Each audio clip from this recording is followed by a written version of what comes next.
up. Thanks. That is how the young men of Africa, they're feeling to go to Europe, to America, to enjoy their life. But let us tell them that there is opportunity here in the continent of Africa, and we are going to praising them to build the good infrastructure so that they cannot move away from this continent, the beautiful continent, as you see, the continent with a lot of opportunities. This is how we just enjoy. Okay, now my dear friends, I was just having a short conversation, but what he was telling me is about that the one who was benefiting from this lake is white men who have good instruments and fishing tools.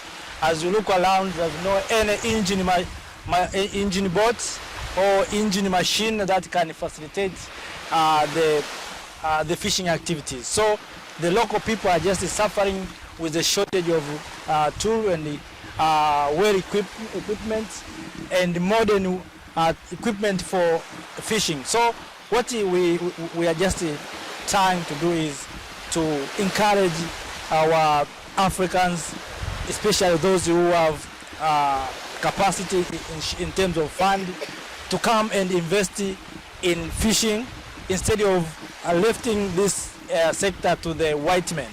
And we know that the white men, when they came, they exploit everything. So we need those wealth to remain here in the continent. How can the wealth of this lake remain here in the continent? Is by investing here in the continent by Africans. If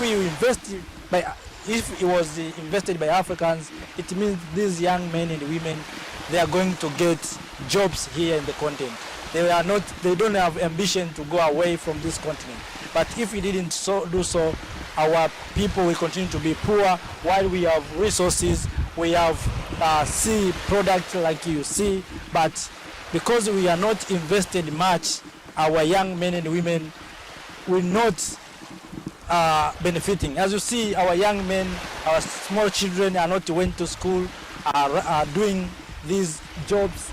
So that's why we are talking about building schools, building good infrastructure so that our young men and women can be hired and employed in this sector. But not only to be employed, but to get their own employment. We need self-employment. We need to be the job creator and employment opportunity creators, not to be hired by white people, by Mzungus and the others. So that's what we are just trying to speak. So okay, thank you for being with me. Thank you, Arot. Asante.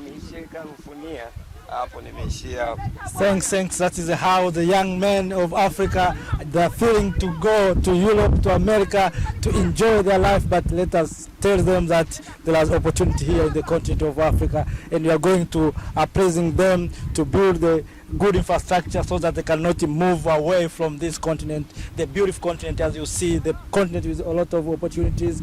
This is how we just enjoying here in the continent of Africa. So what I want to say, I was spoken with this young man.